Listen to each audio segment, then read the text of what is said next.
आगामी विधानसभा निवडणुकीसाठी महायुतीमधील जागा वाटप, लोकसभेतील स्ट्राईक रेट आणि निवडून येण्याची क्षमता या निकषावर होईल असे संकेत मुख्यमंत्री एकनाथ शिंदे यांनी दिलेत।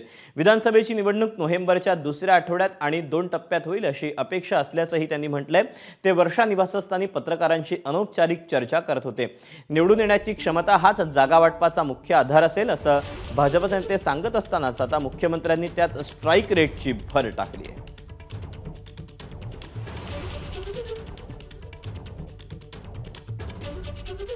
आपण याबद्दलचे अपडेट जाणून घ्यात। अभिषेक मुठाळ आपल्या सोबत आहे।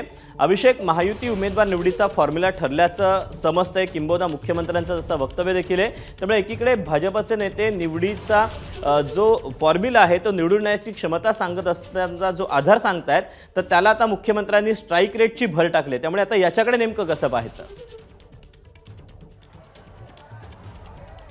नक्कीच महायुतीमध्ये जर का पाहायचं तर मोठ्या प्रमाणात जागा वाटपासंदर्भात आपल्याला रस्सीखेच जी आहे ती देखील होताना पाहायला मिळेल। लोकसभेमध्ये देखील आपण पाहिलं आहे की मोठ्या प्रमाणात रस्सीखेच जी आहे ती आपल्याला या जागा वाटपामध्ये होताना पाहायला मिळालेली होती। एकूणच चर्चा ज्या आहेत त्या होताना दिसत आहेत, मात्र एकूण निकष काय असेल यावर एकूण चर्चा जी आहे ती सध्याला होताना दिसते आणि त्यामध्ये भाजप नेत्यांकडनं आपल्याला वारंवार सांगितलं जात आहे की ज्याची क्षमता असेल त्या हिशोबाने एकूण उमेदवार असेल, जागा वाटप असेल ते आपल्याला होताना पाहायला मिळणार आहे। मात्र त्यात मुख्यमंत्र्यांकडनं काल अनौपचारिक गप्पा ज्या आहेत त्या वर्षावर पत्रकारांसोबत झाल्या आणि त्यावेळी मुख्यमंत्र्यांकडनं देखील यामध्ये स्ट्राईक रेट ज्याचा अधिक असेल त्याला देखील एकूण जागा वाटपामध्ये अधिक स्थान जे आहे ते मिळू शकतं अशा प्रकारे वक्तव्य केलेलं आहे। सोबतच दुसरीकडे पाहायचं तर नोव्हेंबर महिन्यामध्ये निवडणुका ज्या आहेत त्या आपल्याला होताना पाहायला मिळेल, तेव्हा मग तशा प्रकारची अपेक्षा देखील